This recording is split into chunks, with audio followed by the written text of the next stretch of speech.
Red Hollow, Wyoming Territory, 1887. Martha Hargrove stumbled out of the Red Lantern Saloon, her husband's blood-spotted sleeve still clamped around her wrist.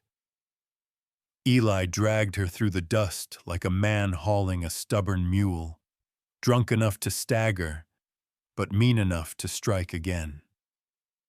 Folks on the boardwalk paused, watching the scene the way people watch a fire they don't plan to put out.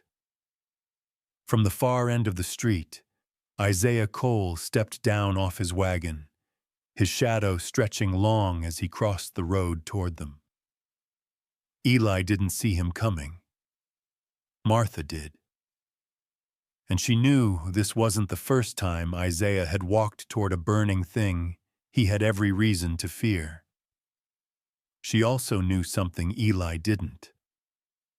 Isaiah carried a secret heavy enough to crush any man who dared push him too far. Before we continue, if you are watching from anywhere in the world, leave your city name in the comments section. Eli Hargrove dragged his wife out of Red Hollow Saloon with the same rough pull a man used on a stubborn mule. His fingers clamped around her wrist, digging hard enough to leave fresh marks over the old ones. Martha stumbled after him, half falling, half trying not to fall, her breath catching at the back of her throat like it was afraid to come out. Blood had dried on Eli's sleeve, dark, cracked, stiff. Not his. Martha knew that by the way he kept wiping the fabric against his pant leg, as if he couldn't remember where it came from. He was too drunk to remember much of anything. Too drunk to care who watched him haul his wife through the dirt like a sack of feed fallen off a wagon. Her wedding ring, bent out of shape from fights that had worn its shine away, cut into her skin each time his hand jerked. A sharp pinch. A stubborn reminder that she still belonged to a man who didn't see her as anything worth gentleness. Folks on the boardwalk didn't do more than lean back in their chairs to watch. Sheriff Talbot stepped out from the barber doorway, thumb hooked in his belt, eyes sliding over the bruises on Martha's face before glancing away like they were just another patch of dust on the street. "Easy there, Eli," he said, but his voice held no weight, no law, just habit. Eli spat. "Ain't your concern, Sheriff." Talbot didn't argue. He never did when it came to a man and his wife. Martha tried to breathe softer, smaller. So she didn't give Eli reason to turn and strike. She'd learned how to fold her fear into a tight place beneath her ribs where no one could hear it tremble. But her throat still burned. Her vision blurred. Shame sat heavy on her shoulders. Too heavy for someone as thin as she'd become. Then the saloon porch groaned under a different weight. Isaiah Cole stepped down into the dust. He didn't speak, just stood there, tall as a barn beam, skin dark as tilled soil after rain, eyes fixed on Eli with a steadiness that didn't blink. Men in town called him the Black Rancher, never his name, some with caution, some with contempt. But none called him weak. Not after all he'd lived through. He saw Martha's swollen cheek, saw her wrist straining against Eli's grip, saw the bent ring, and the way she kept her free hand pressed against her stomach, as if she were holding herself together from the inside out. Something in his jaw tightened. "That's enough," Isaiah said, heavy, low, final. Eli didn't let go. He just laughed, though his laugh wobbled. "Ain't your business, Cole." Isaiah stepped closer. Dust stirred around his boots. His hands stayed loose at his sides, though anyone looking close could see the strength waiting there, coiled beneath the calm. "Martha's hurt," he said. A simple truth. But truths in Red Hollow were things folks preferred to step around. Eli yanked Martha behind him. "She's my wife." Isaiah's eyes didn't shift. "A wife ain't a punching post." The words hit harder than any fist. Even Talbot flinched. Martha felt her knees weaken. Not from Eli's pull this time, but from the strange warmth that came with someone speaking out loud what she'd only dared whisper inside her chest. Eli raised his hand, jabbing the air. "You keep out of this, Cole, or—" Isaiah cut in, voice low enough to settle dust. "Or what?" Eli's mouth moved, but no words came. His grip slipped, just slightly.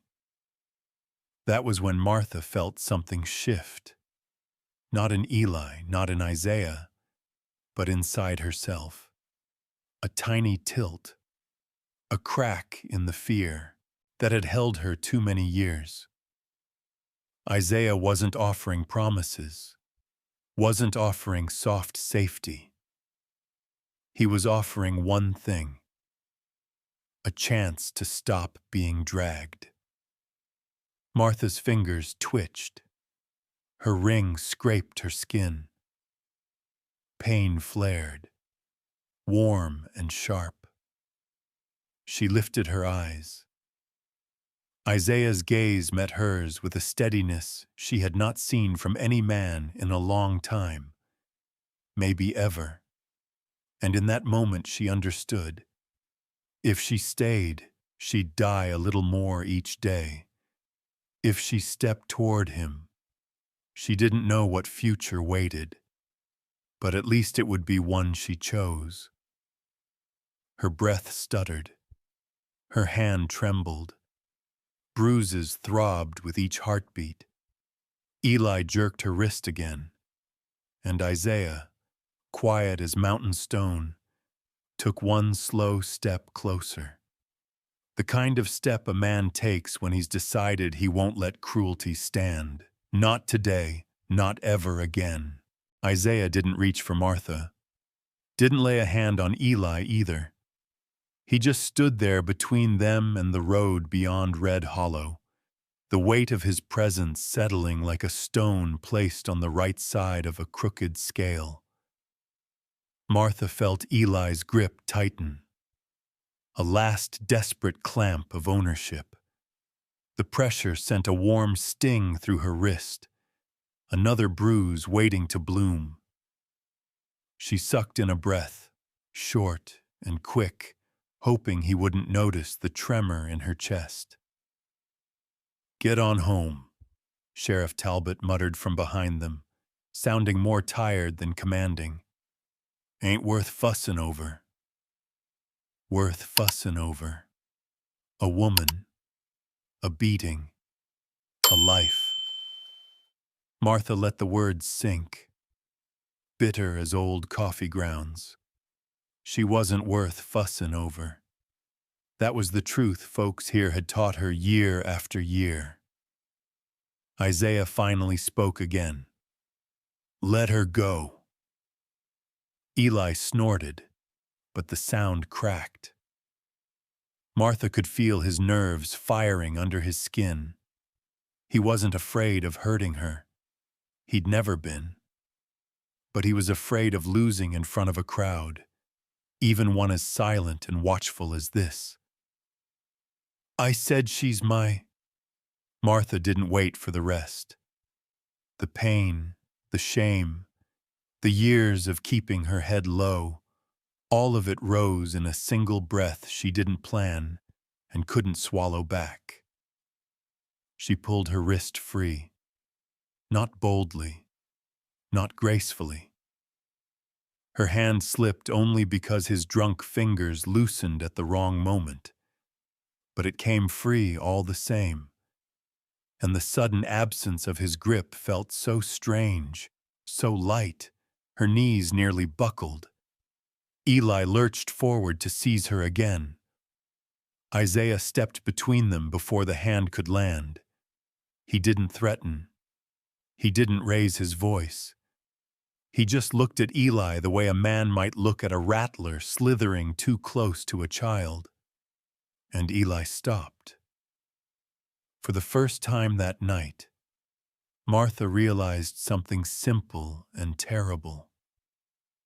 Eli only knew how to fight someone weaker than him, and Isaiah was not weaker than anything. Her pulse hammered. Her breath thinned to threads. Then Isaiah turned, not to Eli but to her, his eyes softened by 1 grain's worth. Not comfort, not pity, just recognition. "Come on," he said quietly. "You can ride with me, or you can stay. Your choice." Choice. She hadn't heard that word in years, not spoken to her at least. Isaiah walked to his wagon, loosened the reins, giving the horse a slow, steady pat along the neck. Every movement deliberate, respectful, toward her and the animal both.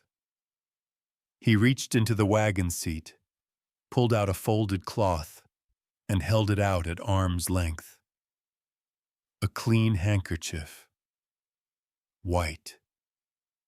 Soft. Uncomplicated. He didn't walk it to her, didn't press it into her hand, just held it steady, waiting for her to come near enough if she chose. Martha stared at the cloth. Her fingers twitched with the need to hide her face, wipe her eyes, cover the bruises that felt hotter now under the street's watching eyes. Behind her, Eli snarled, "You step into that wagon, Martha. Don't you think I won't drag you right back?" Isaiah didn't turn. "Don't threaten her." His voice didn't need volume. It had weight instead. Thick, quiet, undeniable. Martha's breath quivered in her throat. Her wedding ring dug deep into her skin. She twisted it once, trying to straighten the dent. It didn't budge. Metal didn't go back after being bent by fists. Neither did people. Her throat tightened. Tears blurred her vision, hot enough to sting. She wiped them with her sleeve, quickly, before anyone saw. Isaiah stayed by the wagon, waiting, not pushing, not promising anything, just waiting for whatever she decided to be hers. Her legs felt hollow as reeds.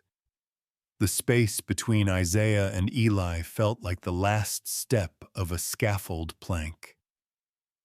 Eli's voice rose again. "You come back here." Martha flinched, not because of the words, but because of their familiarity. She had flinched at that tone for so many years, her body answered faster than her moaned. Isaiah saw it. His jaw tightened. Martha's breath hitched. She walked toward the wagon. 1 step. Her heart pounding. 2 steps. The eyes of red hollow pricking the back of her neck. 3 steps. Her fingers closing around the handkerchief. Soft. Clean. Safe. She climbed onto the wagon seat with a clumsy swallow of air that tasted like fear. And something else. Something small and trembling, but alive. Isaiah didn't smile, didn't nod. He just climbed beside her, hands calm on the reins. Eli shouted something behind them, words scattering like loose nails, but the wagon was already turning, pulled forward by the slow, steady strength of the horse. No cheers, no gasps, just the thud of hooves and the brittle crack of Martha's old life breaking behind her. Isaiah kept his eyes on the road. Martha kept hers on her hands. Her fingers clutched the cloth, tight enough to wrinkle it. It was the first thing she'd been given in years that didn't hurt. Cole Ranch rose over the low ridge like a place built from stubbornness more than lumber. 2 sheds leaning inward, a barn patched with boards of 3 different colors, a house rough cut and still carrying the smell of old smoke. It wasn't pretty. It wasn't meant to be. But to Martha, fresh bruises, shaking hands, heart beating too loud in her chest. It looked like something she hadn't touched in a long time. Quiet. Isaiah guided the wagon to a slow stop in the yard. He didn't say she should get down. Didn't help her either. He just stepped off first, landing heavy, steady, the kind of weight that made the ground itself seem a little more honest. Martha climbed down on her own. Her knees wobbled when her boots hit the dirt. She steadied herself on the wagon wheel, pretending the stumble was just from travel. A screen door creaked. A boy stepped onto the porch, barefoot, dust-kneed, hair sun-bleached at the tips, maybe 10, maybe a little older. He froze when he saw her. Isaiah called, "Jonah!" The boy didn't answer. His eyes stayed locked on Martha's face. The bruises, the split lip, the shadowed cheekbone, then dropped to her hands, clutching the handkerchief like a strip of rope. There was no cruelty in his stare, just worry, and a kind of fear that didn't belong to a child. He finally spoke, voice thin. "She staying here?" Isaiah wiped dust from his palms. "For now."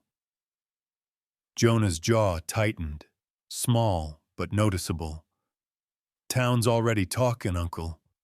They said—" Isaiah cut him off with a quiet look.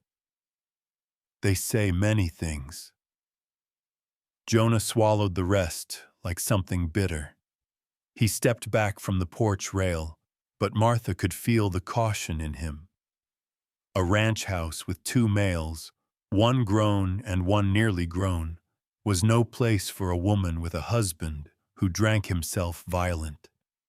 Everyone in Red Hollow had eyes enough to know that. "Come inside," Isaiah said. Martha followed him across the porch. Her boots whispered against the floorboards. The house smelled faintly of cedar, faintly of dust, and faintly of something older. Smoke that didn't belong to tonight or last week, but years ago. Her breath shortened. Inside, everything was spare. A table, built from mismatched planks.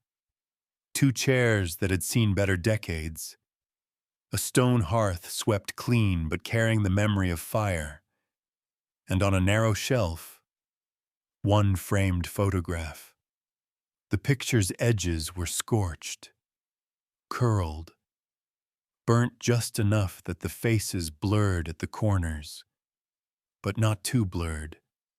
A dark-skinned woman with a gentle smile, a small boy with her eyes, both standing beside a man whose shoulders matched Isaiah's.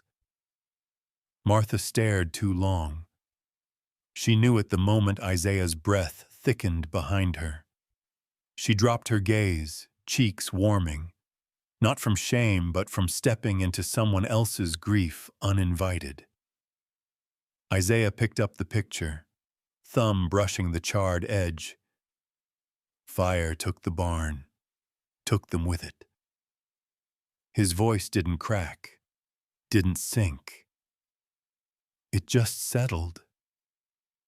Heavy, lived in. Like someone speaking from a place where the wound had closed, but the scar still remembered heat. Martha swallowed. I'm sorry. You didn't cause it, he said.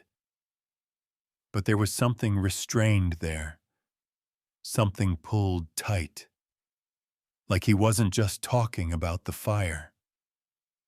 Jonah stepped quietly inside, hovering near the doorway like he wasn't sure he belonged in the same room as this memory.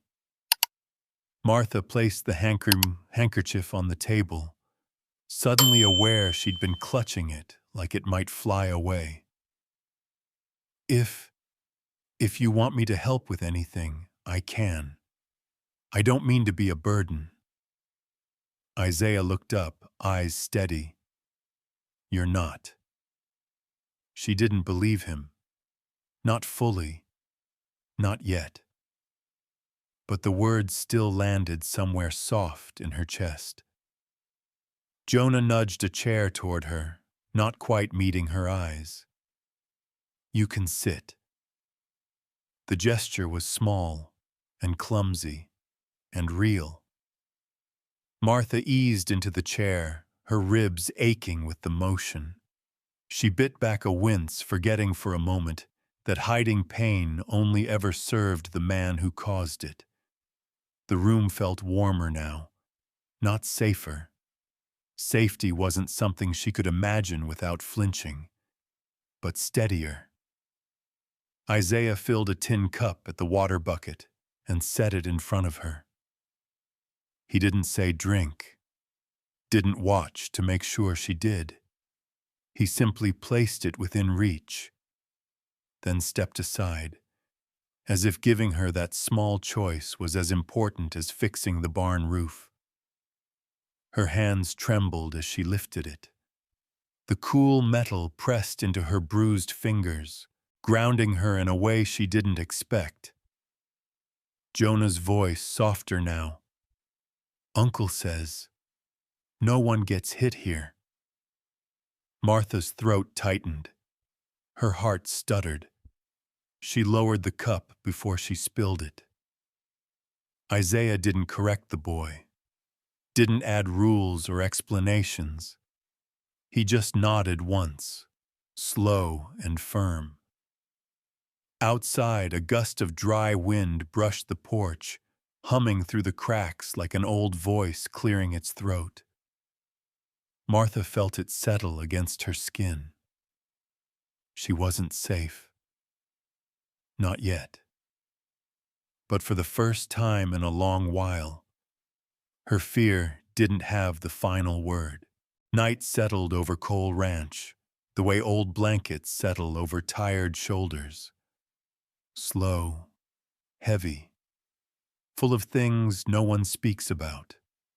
Martha lay awake on the narrow cot Isaiah had shown her, the thin quilt pulled to her chin.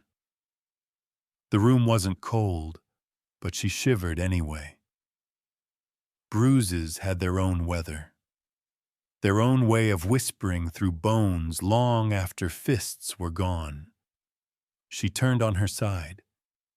The small window gave her a sliver of the yard, washed pale by moonlight. She expected stillness. She expected quiet. But she heard metal, a sharp ring, a dull thud. Then another ring, steady as a heartbeat. Isaiah was out there. She pushed herself up slow, ribs protesting. Each breath tugged at the tender places Eli's hands had left behind. Her palms sweated. Her throat tightened. She told herself she wasn't scared, just tired, just unsettled. But truth had a weight heavier than excuses. She stepped to the window. Isaiah stood by the old watering trough, sleeves rolled to his elbows, lantern low by his boots. The trough's edge was blackened, warped from an old fire. One of the many scars this ranch carried like worn-out medals. Isaiah braced one boot against a rock, hammer in hand, striking metal to straighten what flame had once twisted. Clang, clang, clang. The sound wasn't angry. It wasn't rushed, just steady, slow, punishing, in that quiet way a man only used on himself. Martha hugged her arms over her stomach. She didn't mean to watch him, but something in the way he stood there, alone, hunched slightly, brow set with that deep, unspoken weight, held her still. A flicker crossed Isaiah's face, a shadow of pain, not the kind she knew. His eyes drifted toward the barn, toward the mismatched roofline where the wind moaned differently through cracked boards. He paused mid-swing, just a heartbeat, but long enough for Martha to see the hurt move through him. And then, soft as memory, she heard a sound that didn't belong to the night. A laugh, drunken, cruel, echoing from somewhere long gone but close enough to sting. Isaiah sucked in a breath, chest tight. His hand drifted to the old scar along his wrist. Thin, pale, made by something hot, not sharp. His fingers brushed it like a man checking whether the past was still burning. He didn't know she watched. Martha pressed her hand to her mouth. That laugh, not Eli's but shaped the same way, made from the same kind of power, struck too deep. She backed from the window. Maybe she shouldn't have heard that. Maybe she wasn't meant to. The floor creaked outside her door. She startled. Jonah's small figure appeared in the hallway. Hair mussed from sleep, eyes heavy. He held a chipped mug with both hands, warm steam rising. "He does that when he can't sleep," Jonah whispered. Martha blinked. "Fix things?" A tiny shrug. "Punish him more like. Stuff from the fire. Stuff that reminds him." Her breath caught. "The fire. Your family." Jonah nodded slowly. A child's acceptance of something far too big for childhood. "Uncle keeps saying it was an accident, but he don't believe it. I can tell. He fixes the same things over and over." He shifted the mug. "You want some tea? He makes me drink it when I get nightmares." The simple kindness cracked something in her. Eli had never made tea.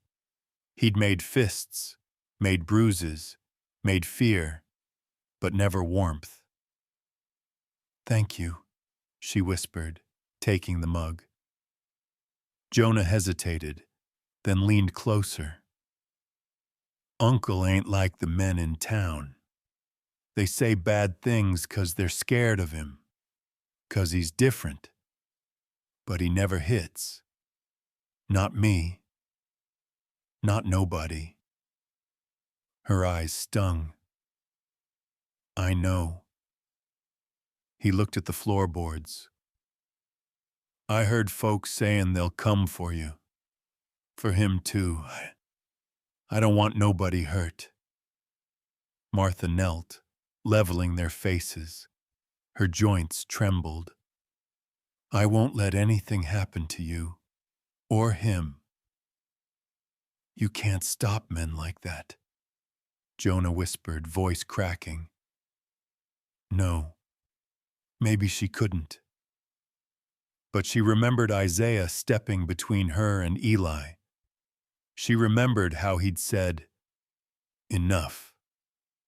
Some men didn't need fists to fight.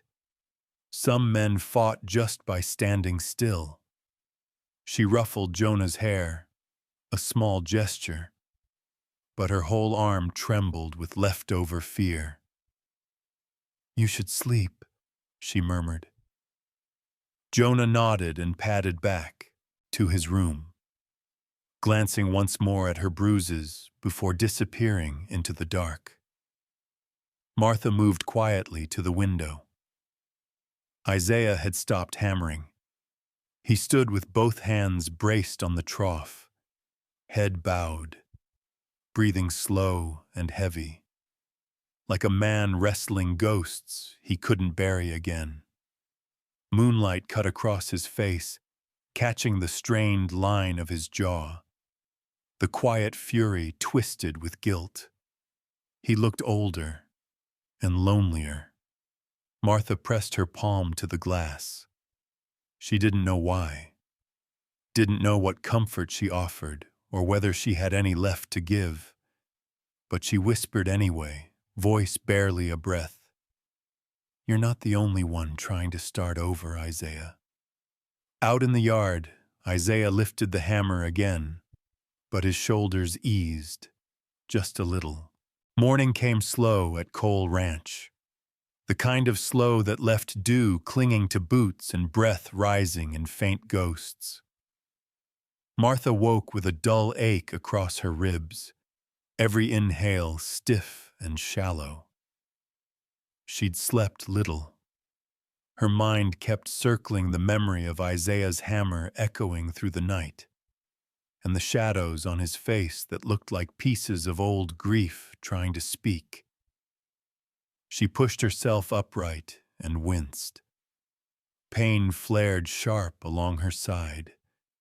She steadied her breath, the way women learn to do when they must carry themselves without complaint.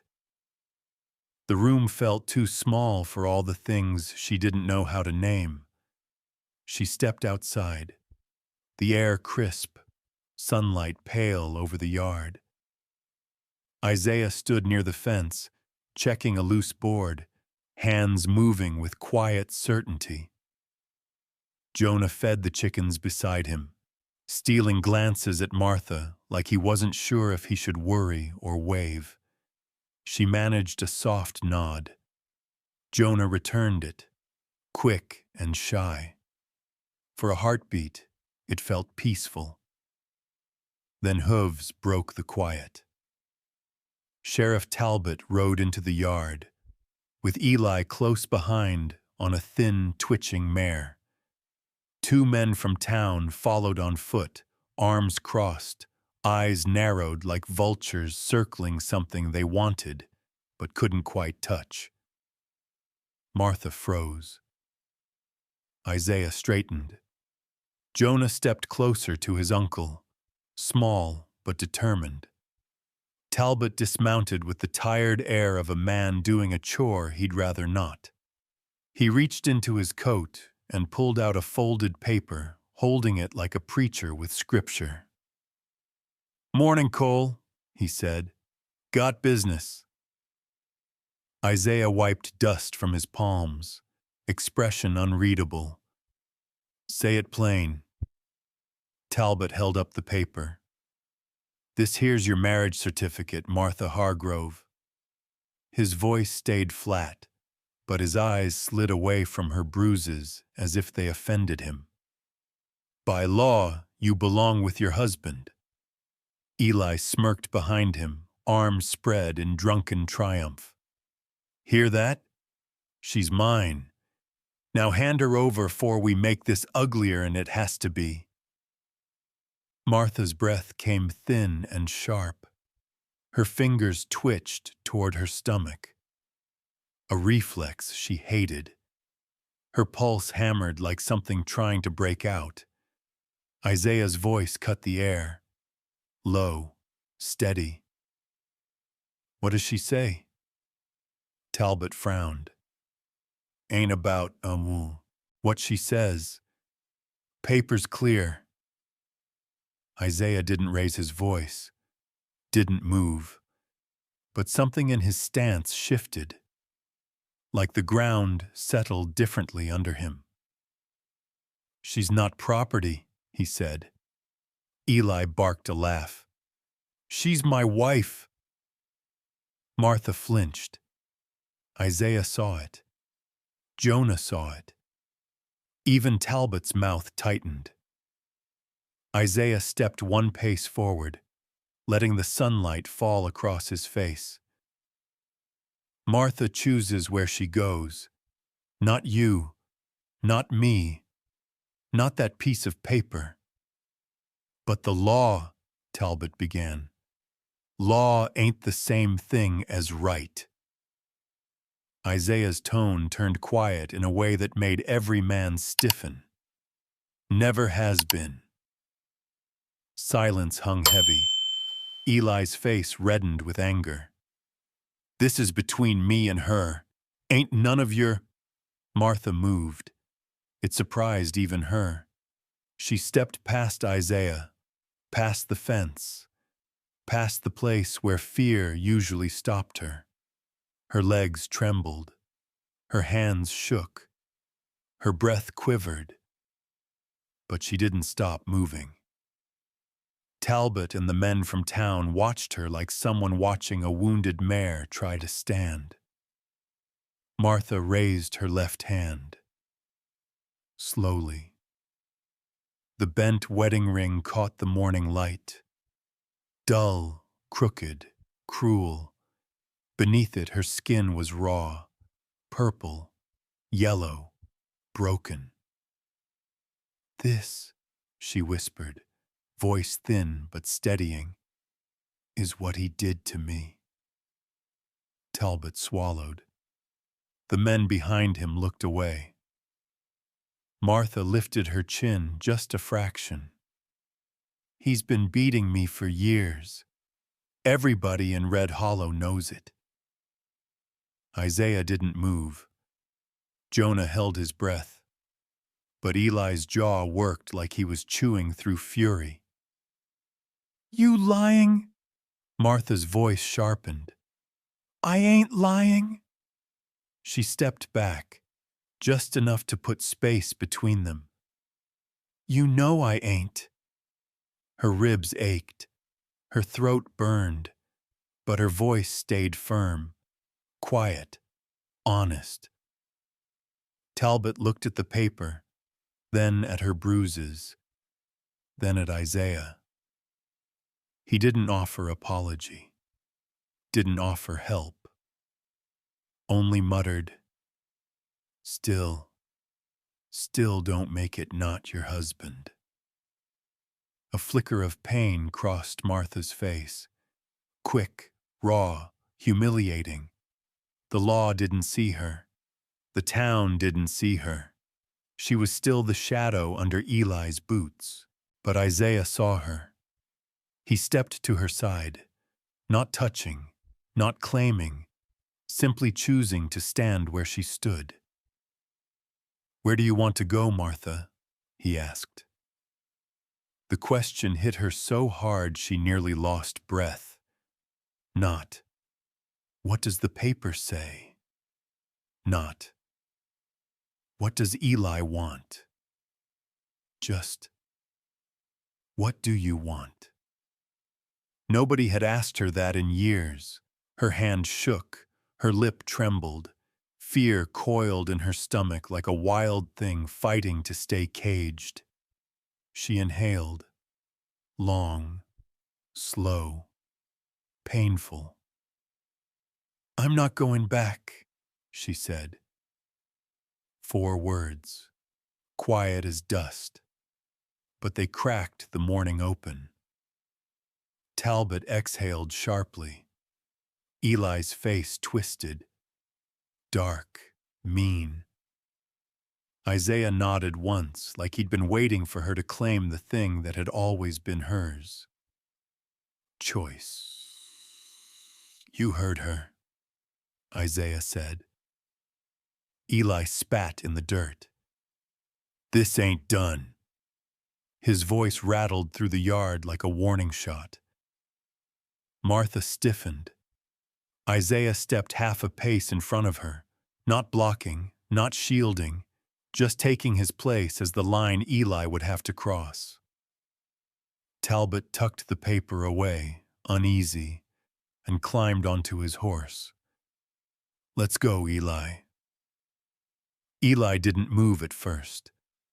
His eyes burned into Martha like he could brand her with anger alone. Then he jerked his mare sharply and rode out, throwing dust behind him like a promise.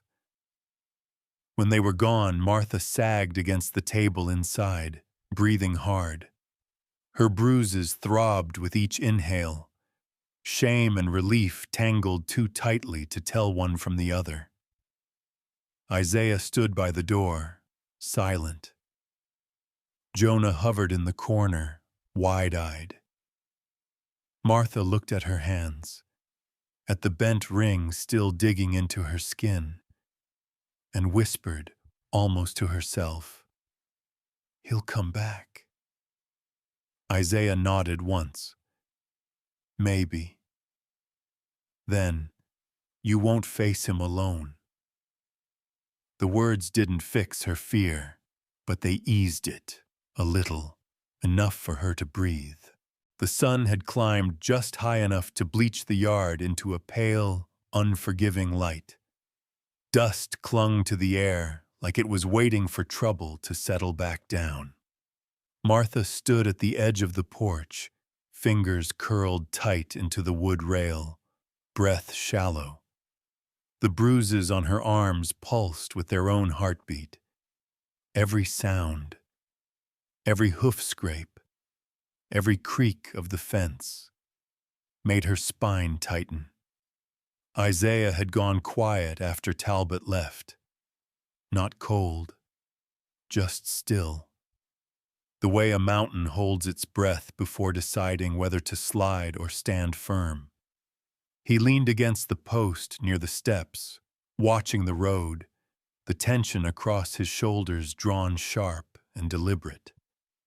Jonah lingered beside the rain barrel, pretending to check the water line, though he kept glances between the two of them, waiting for something he didn't know how to name. Martha swallowed.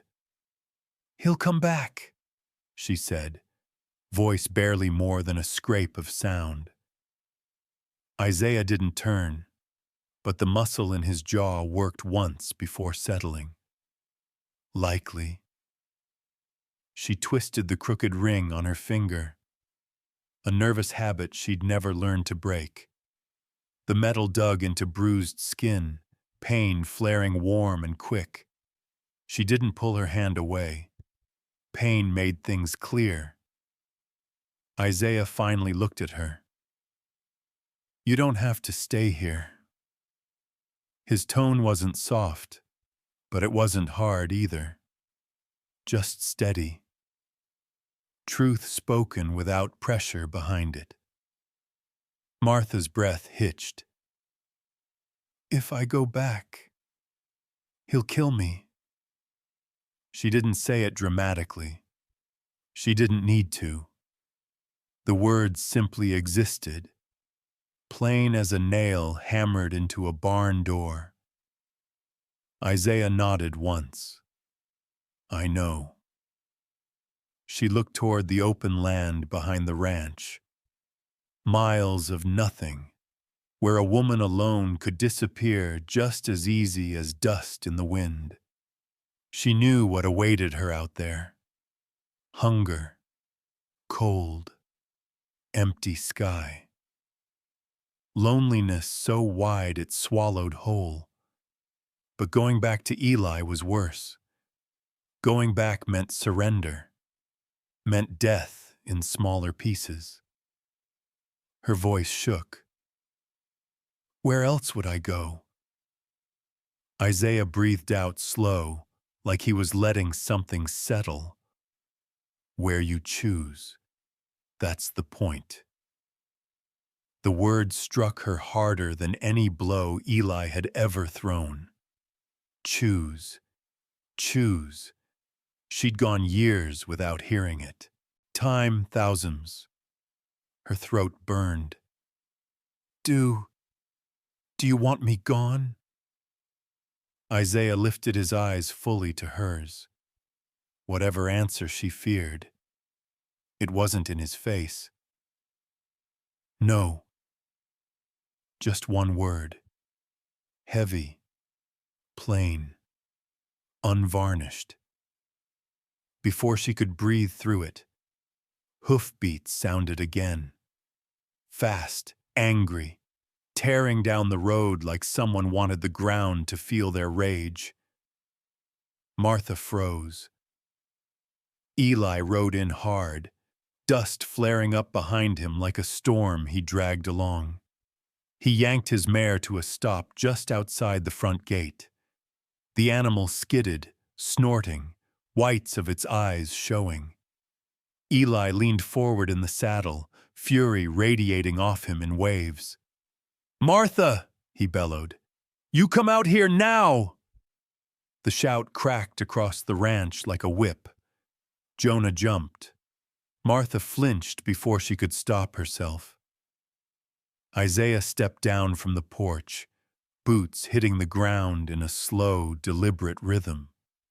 Not rushed, not afraid, not ready to break, but ready to stand.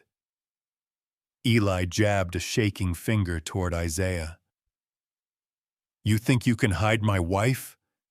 You think you can take her from me? She's mine." The word slammed through Martha's chest like a hammer. Mine. Mine. Mine. Her lungs shrank. Isaiah planted himself in front of the gate. "A man who breaks his wife," he said, voice low as rolling thunder, "ain't a husband. And a town that lets him do it ain't much better." The air went still. Even the mare quieted. Eli stared, stunned for half a heartbeat. Then his face twisted into something ugly enough to stain the whole yard. "You think you're better than me, Cole? You think anyone in this damn town is going to stand with you?" His voice curled with poison. "You think they'll take her word over mine? A drunken woman and a black rancher?" Martha's stomach knotted. Shame, anger, fear. Old wounds and new ones tangled together.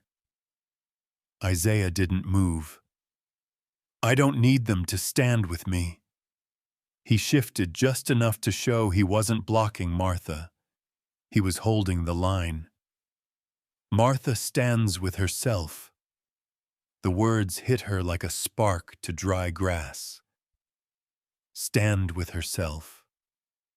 Isaiah stepped, sideways, giving her space, not pushing her, not pulling her, just letting the choice lie bare between them. Martha's legs felt weak, but she moved. She stepped off the porch, onto the yard, toward Isaiah, past Isaiah. Her shadow stretched long across the dirt as she walked toward the gate where Eli glared down at her. Her voice came small but steady. "I'm not going with you." Eli's jaw dropped. "What did you say?" Martha swallowed once. Her ribs throbbed. Her wrist burned. Her heart twisted in knots. But she did not look away. "I said no." The word hung in the air. A fragile thing. A brave thing. A thing she'd never been allowed to say. Eli's fury ignited. "You'll regret this. Both of you. I swear to God, this ain't over." He jerked the reins and tore off down the road, dust billowing behind him like smoke from another fire waiting to start. Silence fell. Martha stood trembling in the dust, barely breathing. Isaiah stepped beside her, not touching, just close enough that she felt the steadiness of his presence. "You did that," he said quietly. "No one else." Her knees weakened, not from fear, but from the first taste of standing upright in years. Isaiah nodded toward the house. "Come inside. We'll face what's coming, together or not. You won't face it alone." Martha closed her eyes. For the first time, the ache in her chest loosened enough to let in a breath that didn't hurt. Not safety, not peace, not yet, but the beginning of something that could grow into either. The trouble didn't return right away. It waited. For 2 days, Cole Ranch lived in a strange, taut quiet, like a string pulled tight across a fiddle, humming with tension no one dared pluck. Martha felt it every time she stepped outside. Jonah felt it too. The boy kept glancing toward the road, as if expecting danger to crest the ridge at any moment. Isaiah worked harder than usual, fixing fences that didn't need fixing, tightening bolts that had held for years, mending tools long past needing mending. The yard rang with the sound of metal hitting metal. Steady, stubborn, relentless. A man preparing for something he hoped wouldn't come. But trouble always comes sooner than hope. It arrived just after sunset on the 3rd night. Martha was setting bowls on the table when she heard distant shouting. Slurred, uneven, carried by the wind like a pack of dogs howling at the same moon. She froze. The wooden bowl slipped in her shaking hands. Isaiah lifted his head from the hearth. Jonah's spoon clattered to the floor. The shouting grew louder. Boots, hooves, broken laughter, glass clinking, men yelling Isaiah's name like they were calling out a challenge. Isaiah stepped outside with a calmness Martha knew wasn't calm at all. Just a man choosing where to place his fear. When she reached the porch behind him, she saw them. 6 men stumbling through the yard. 3 holding bottles, 2 holding guns, 1 holding a grin too wide to bewong on any sober face. Eli wasn't among the first wave, but Martha could feel him coming. She felt it in the old bruise blooming under her ribs, in the scar tissue memory of past nights like this. One of the men, a broad-shouldered fellow with a smashed hat, lifted his bottle. "Evenin', Cole," he slurred. "We come collect what's ours." Isaiah stood still at the top of the porch steps, shoulders loose, jaw locked. "There's nothing for you here." "Oh, there's plenty," another man chuckled. "A runaway wife, a proud knockik thinking he gets to keep her, a town wondering who's in charge." Martha's throat tightened. She stepped behind Isaiah without meaning to. Jonah appeared beside her. He tried to stand tall, but his hands trembled. The door banged open behind the men, and Eli stumbled out of the dark, face red, eyes mean, breath thick with whiskey. "There she is," he rasped, standing with him like she belongs there. Martha's stomach twisted. Her hands clenched the porch rail until her knuckles whitened. Isaiah didn't move, didn't flinch, didn't blink. "Turn around and go home," Eli spat. "Not without my wife. You lost that the day you raised a hand to her." Eli's laugh was jagged, bitter, shaking at the edges. "Raise my hand. Raise my hand. Half the men here have knocked sense into their wives more'n once." He gestured wildly. "Ain't that right, boys?" A couple men chuckled. Most didn't. Ugly truth settles poorly when spoken too clearly. Isaiah stepped off the porch. Slow, controlled. A man grounding himself before a storm. Eli whipped forward, fingers stabbing the air. "You think you can take my life from me? First the ranch, then my respect, then my wife. Your respect?" Isaiah's voice dropped colder than the night air. "You lost that long before she walked away." Eli lunged one step closer, fury boiling over. "You want to talk losing? I remember you losing plenty the night your barn burned. Hell, we all do." The yard went still.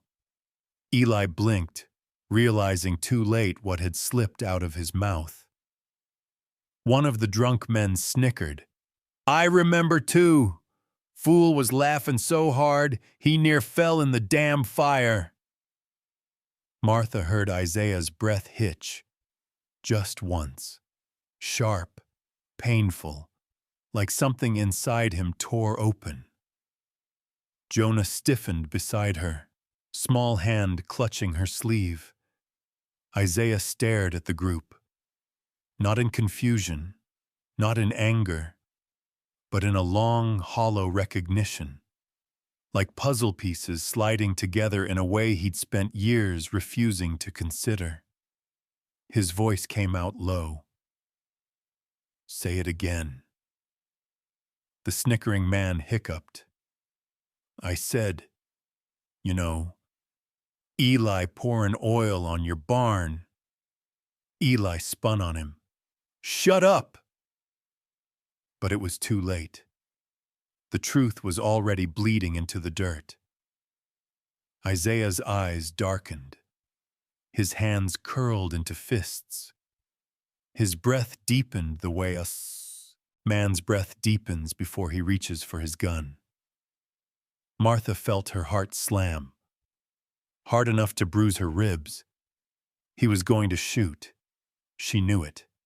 She knew that look, knew the way grief turns to fury, turns to fire. "Isaiah," she whispered. He didn't hear her, or maybe he couldn't. The drunk men edged back. Eli's face twisted in panic. The air between them pulsed with something brutal and old. Isaiah stepped forward. 1 pace, 2, 3, closing the distance between him and the man who burned his life down. Martha moved before she knew she'd moved. She darted off the porch and grabbed Isaiah's arm with both hands, fingers digging into muscle hard as oak. Her knees trembled. Her breath caught. Her bruised ribs screamed. But she held him. "Isaiah," she choked. "If you shoot him, they'll kill you for it, and he'll win again." He didn't turn, didn't breathe, didn't blink. But his grip on the gun slackened. Just enough. Martha tugged harder, voice breaking. "Don't let him take you too." Isaiah's chest heaved, thunder without rain, fire without flame. Slowly, slowly, he lowered the gun. The men breathed again. Eli stumbled backward, terror leaking into his eyes. Isaiah finally spoke, voice cracked raw. You burn them. Not a question. A truth. A judgment handed down from a place deeper than law. Eli didn't deny it. He couldn't. Martha released Isaiah only when she felt the fury drain from his arms. Not gone, but held back by something stronger. Not mercy, not fear. Choice. And it was the first time she understood. Isaiah wasn't dangerous because he could fight. He was dangerous because he knew when not to. The yard held its breath. Isaiah stood there, chest rising and falling like a man who had carried a mountain for years and finally learned its name. Eli staggered backward, fear crawling up his spine as the truth spilled into the night air. Martha felt Isaiah's rage vibrate through his arm, beneath her fingers. Thick, primal, the kind that could break a man's life in half. But she also felt something else. A tremor, a wound, a plea he would never say out loud. The men around them shuffled, glancing between the two like spectators at the edge of a stampede. One wrong breath and violence would spill into every corner of the yard. And Martha, bruised, shaking, ribs aching with every inhale, stood between it all like a thin fence post in a rising storm. Eli found his voice first. "Shoot me then," he snarled, though the tremble betrayed him. "Go on, Cole. Put a bullet in me. Ain't nobody here gonna blame you, much." A few drunken laughs followed, weak, nervous. Isaiah didn't move, didn't blink. His hand hovered inches from the gun at his hip. Martha's heart hammered. She knew where this would end. A black man killing a white man, even a guilty one, wouldn't end with a fair hearing. It would end with a rope, fast and quiet. She couldn't let that rope tighten around Isaiah's neck. Not because he saved her, but because he deserved to live free of the fire Eli started. Her breath shook as she stepped farther in front of Isaiah, planting her body between him and Eli. Eli barked a laugh. "Look at this! She's protecting him now. My own wife protecting another man." The word wife cut through her like glass. Martha reached for her left hand. Her fingers brushed the twisted ring, cold, sharp at the bend where it had been crushed during one of Eli's worst nights. Slowly, with trembling breath, she tugged it free. Her chest tightened. Years of fear, years of silence, years of hoping pain meant something holy. The ring slid off her bruised finger like shedding a shackle. Eli blinked. "What are you doing?" Martha stepped out from the porch light. Closer, into the open, into their sight. Her voice came quiet but steady. "You never were my husband." She let the ring fall. It hit the dirt with a small metallic tick. Nothing more than a pebble striking ground. But it cracked through the crowd like thunder. Eli's face drained white. "Pick that up." Martha didn't. "I said pick it up." She shook her head once. Small, final. Cold moonlight glinted on the broken metal at her feet. Isaiah exhaled behind her. Low, raw, shaking with something deeper than rage. Something close to grief, or relief, or both. Eli stepped forward. hand twitching toward his belt. "You think throwing that ring changes anything? You're mine by law." Isaiah spoke at last, voice deep as dry thunder. "No law that protects a man like you deserves to stand." "Law's law," Eli snapped. "Then let's see what it says about murder." The yard fell silent. Even the drunken men swayed still. Isaiah didn't raise his voice. He didn't need to. "You burned my barn. My wife was inside with my boy." His jaw flexed. "You laughed." The drunk man who spilled the truth earlier stepped back, swallowing hard. Eli stiffened. "You can't prove nothin'." But his eyes darted left, right, searching the crowd for an ally. None stepped forward. Martha felt Isaiah shift beside her. She thought he might reach for his gun again. She gripped his arm tight. "Isaiah," she whispered, voice cracking. "If you shoot him, they'll hang you before the sun comes up. Let justice fight him, not you." He stared at Eli, a long, deep stare that carried every year of grief he'd buried alone. Then, slowly, his hand fell away from the gun. Sheriff Talbot, drawn by the commotion, finally pushed through the bodies at the edge of the yard. "What's going on here?" Isaiah didn't look at him. Martha turned instead. "Sheriff," she said, pointing at Eli. "He confessed, and they heard him." The sheriff frowned. "Drunks talk." "Drunks remember too," Isaiah answered, voice hard.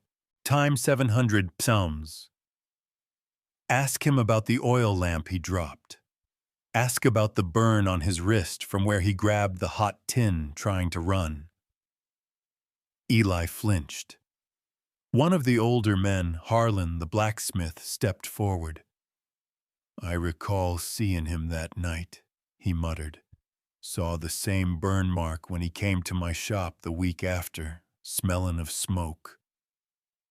Silence thickened, a rope tightening around the truth. The sheriff swallowed. He had no liking for Isaiah, but he feared flames more.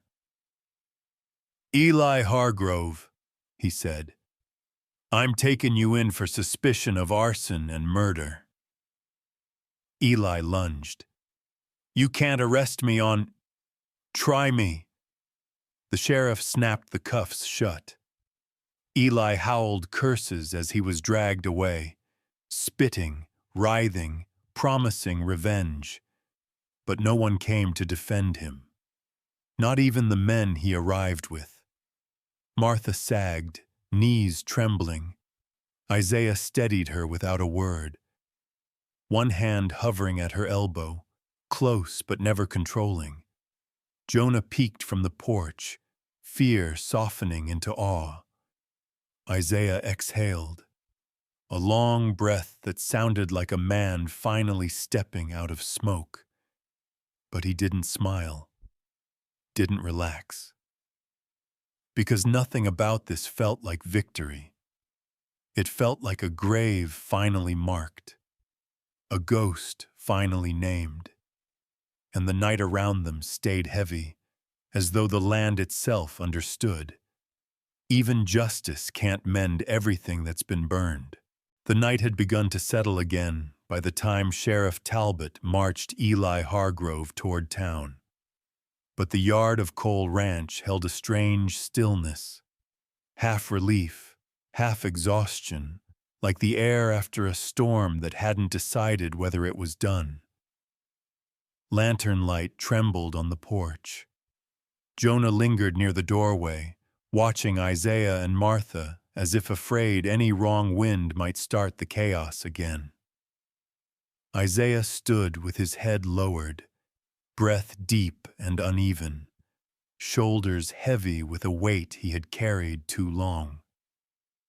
The truth about the barn fire, about the death of his wife and child, had been dragged into the open at last. Not in a courtroom, not with peace or dignity, but in a drunken yard with guns half drawn and tempers climbing like sparks on dry grass.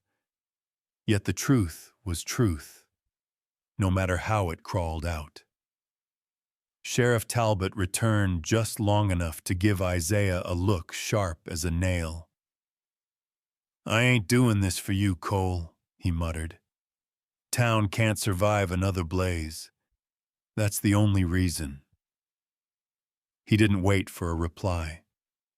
His boots crunched the dirt, and he left the ranch swallowed in darkness. Martha watched him go, arms held close to her ribs where old bruises still throbbed under the skin. She turned toward Isaiah, and something inside her, some deep old guilt that no longer had a place to hide, rose fast like a tide. She felt responsible, not for the fire itself, but for dragging Isaiah back into the battlefield of his past, for forcing him to look at the ashes he'd survived. She spoke small. "If I had run sooner, if I hadn't stayed with Eli all those years, maybe your wife and boy—" Her voice faded under its own weight. Isaiah looked up then, slowly, steadily, the way a man looks at the horizon while deciding if he'll keep walking or fall to his knees. His jaw worked once. He stepped a little closer, enough that the lantern glow softened the lines on his face. "Don't do that," he said. "Don't take a burden that ain't yours." Martha swallowed.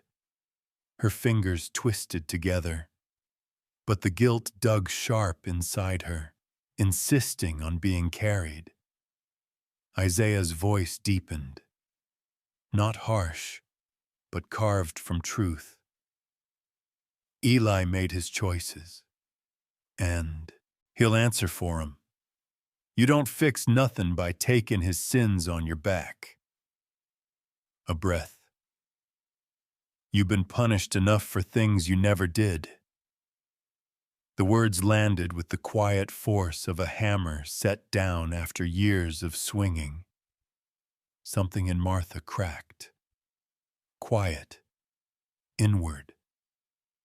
Not breaking. More like releasing. She lowered her head, not in shame this time, but in the soft collapse of someone realizing they don't have to brace for every blow. The ranch went quiet around them.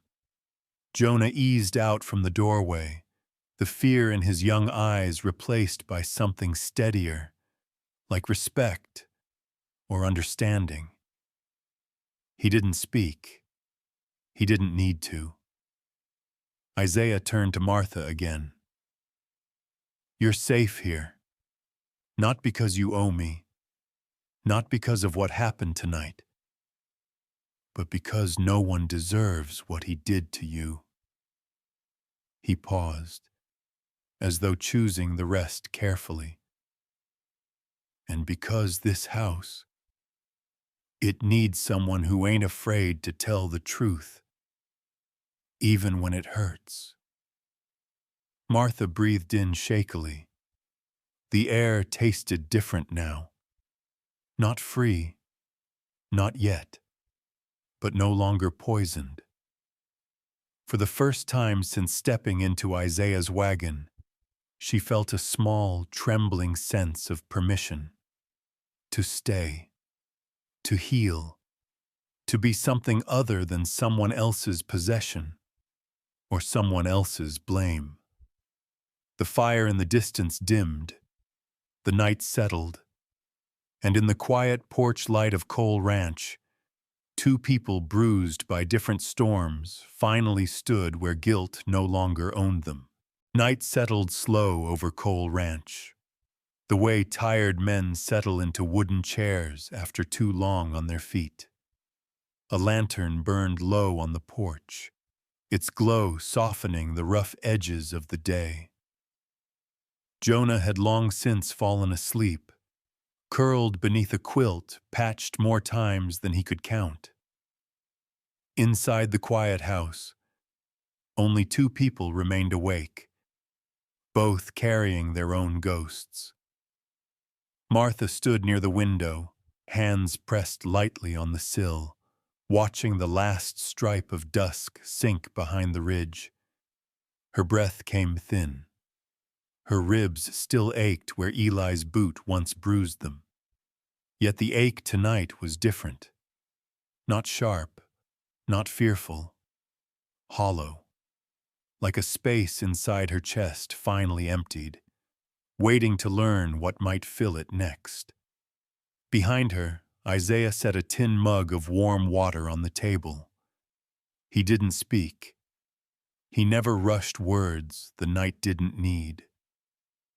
On the table between them lay the bent wedding ring Jonah had picked up from the dirt earlier. Clean now, but still warped, still holding the shape of a life she never wanted to return to. It lay there like a tiny iron truth. Martha sat slowly, fingertips brushing the metal. It felt colder than she remembered. Heavier, too. Isaiah lowered himself onto the step outside the open door, sitting in the threshold where night air could reach him. Martha followed after a moment, drawn by something quiet in him, something waiting. The porch boards creaked beneath her as she settled beside him, though not close enough to touch. Silence hung between them. Not tense, not shy, just full, alive, like a mule deer at the tree line, choosing whether to trust. Isaiah's hands rested on his knees, scarred knuckles catching the lantern light. He stared out into the yard, the place where Eli had nearly dragged another person into the fire he'd lit long ago. When Jonah found that ring, Isaiah said finally, voice low as dry thunder, he asked if we ought to throw it in the creek. Let the cold carry it downstream. Martha glanced down. Maybe we shoulda. Isaiah shook his head gently. I don't reckon throwing away what hurt us ever makes it vanish. Pain's like smoke. Lingers till you look straight at where it came from. She folded her hands in her lap, trying to slow her breath. Your wife, she whispered. Your boy. You carry them in that smoke. Isaiah didn't answer at first. His jaw tensed, then eased, as if he'd spent years learning how to breathe through the memory. I wasn't the man I should have been that night, he said. Folks say Eli lit that fire, and he did.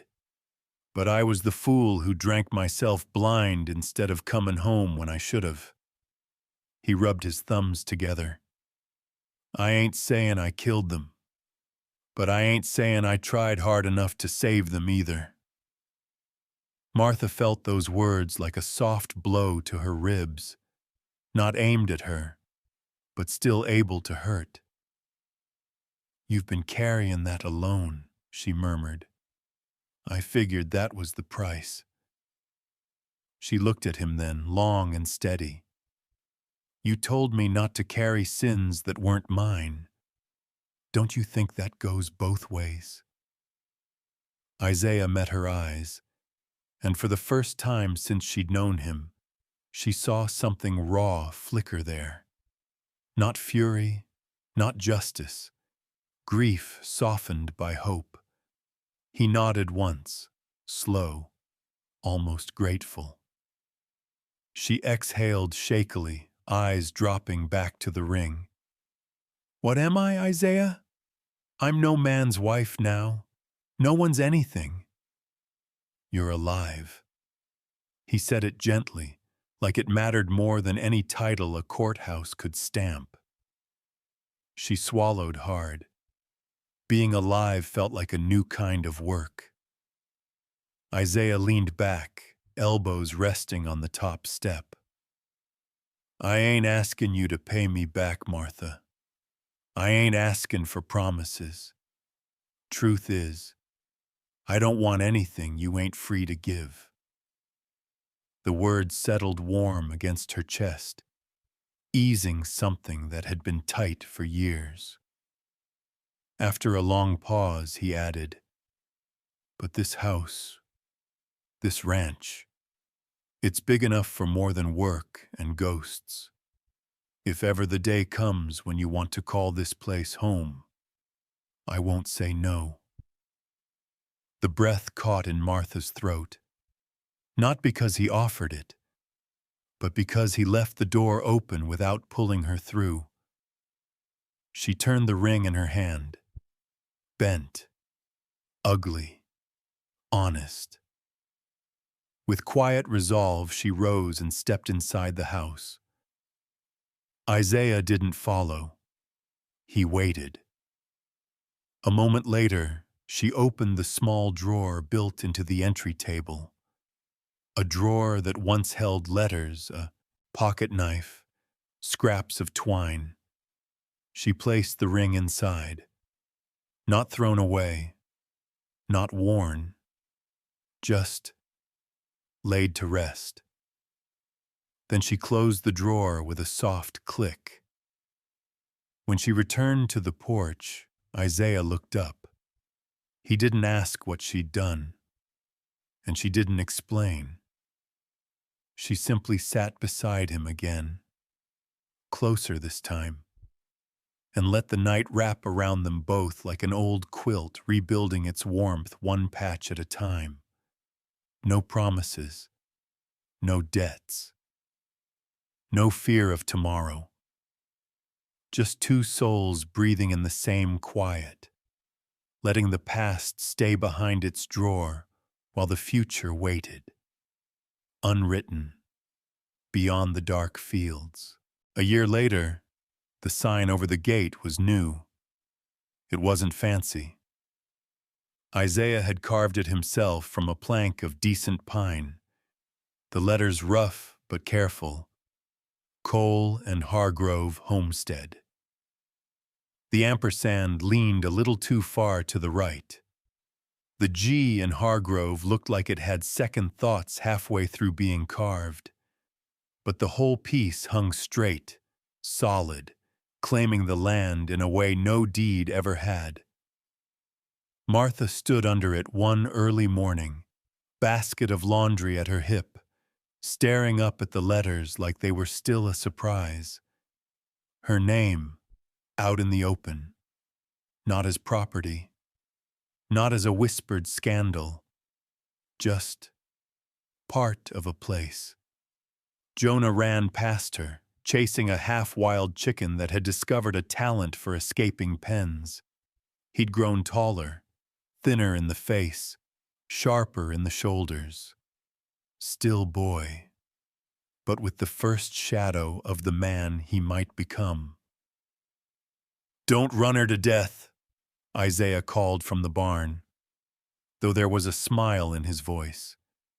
Martha shook her head, amused, and went to hang sheets along the line.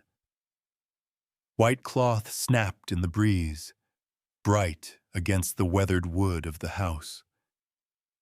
A year ago, she'd been afraid of every sound, every hoofbeat, every raised voice, every sudden movement.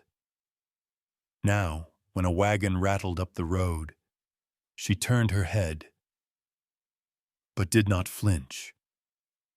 Widow Cora's rig pulled into the yard, wheels squeaking, horse snorting. Cora climbed down with the stiff creak of aging bones, a basket cradled at her hip. "Brought eggs," the older woman announced. Chickens of mine layin' more than I can stomach." Martha wiped her hands on her apron and went to meet her. "You know you don't have to trade every time you come by." Cora sniffed. "Man's got a good fence, girl. Good fences deserve eggs." It wasn't an apology, but there was something new in the way Cora's eyes lingered on the sign. Something almost like respect. Her gaze slid to Martha's face, where the bruises were long gone but faint shadows of old fear sometimes still crossed her features. "You look better than you did that day on his porch," Cora said bluntly. Martha smiled, small but real. "I feel better." Cora made a sound deep in her throat. World still sideways when a woman has to flee her own house to find it. But this ain't the worst place to land. For Widow Cora, that was nearly a blessing. Harlan the blacksmith came later with a broken plowshare, trading ironwork for calves. A Mexican family from the edge of town stopped by with beans and chili. Curious children peeking around their mother's skirts, whispering about the lady who stood against her husband and the black rancher who didn't shoot. Some folks still wouldn't come. Some still crossed to the other side of the street when they saw Isaiah in town. But others nodded now instead of looking away. A few even tipped their hats to Martha, not as that poor soul, but as a woman who'd survived and built something out of the wreckage. That afternoon, as the sun tilted low, Jonah dragged 2 worn chairs to the gate and sat with his legs stretched out, staring at the sign. "You like it that much?" Martha teased, folding her arms on the top rail beside him. "Just making sure it stays up," he answered. "Feels like if I blink, somebody'll come knock it down." She rested a hand lightly on his shoulder. "If they do, we'll put it back." He glanced up at her. "We?" She nodded. "We." Behind them, Isaiah stepped out of the barn, wiping sweat and dust from his neck. He paused, watching them framed beneath the crooked letters of their shared name. For a moment, he saw not the scars on the land or himself, but the simple rightness of 3 people standing where once there had been only ghosts. The past hadn't gone anywhere, but it no longer owned the yard. The sign creaked softly in the breeze, and Red Hollow, little by little, began to learn a new story. About a black rancher, a battered woman, and the home they refused to let burn. The wind carried a soft warmth across the yard that morning, the kind that rose slow off the grass when spring finally remembered how to breathe again. Jonah worked on the porch rail, tongue tucked at the corner of his mouth in concentration, gripping a tiny metal bell he'd shaped himself in the blacksmith's shed. It wasn't much to look at. Small, uneven, the metal still bearing faint shadows of its past life as a broken ring.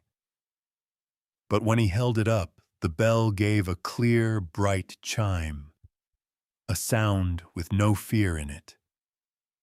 Martha stepped out onto the porch just as he hung it from a leather string under the eave.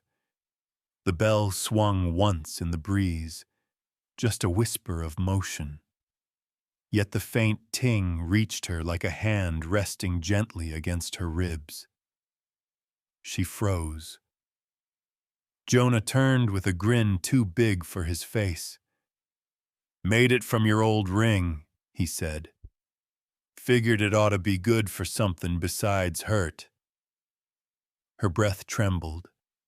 She lifted a hand, touching the cool metal, It hummed under her fingertip, soft, alive. Not a chain anymore, but a voice. Isaiah came up the steps behind her, boots heavy, eyes steady, the way a man's got to be when he's learned the cost of losing. He watched her hand rest on the bell, but didn't offer comfort or push her toward anything.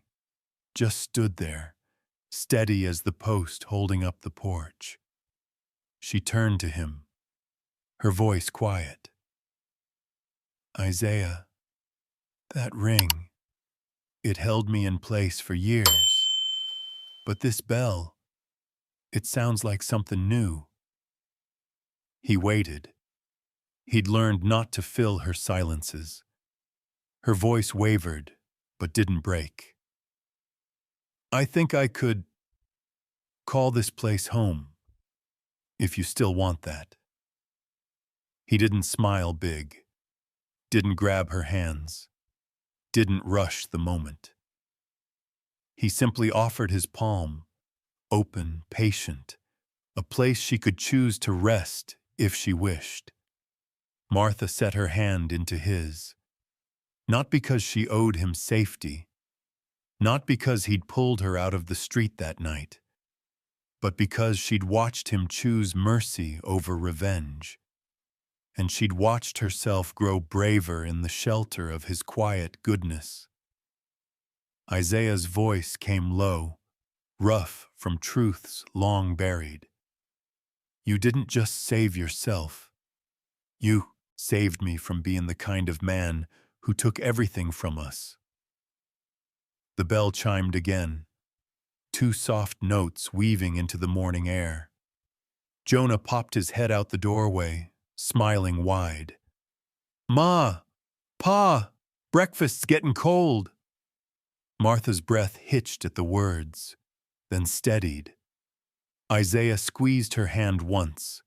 Not a promise, not a claim, just a beginning.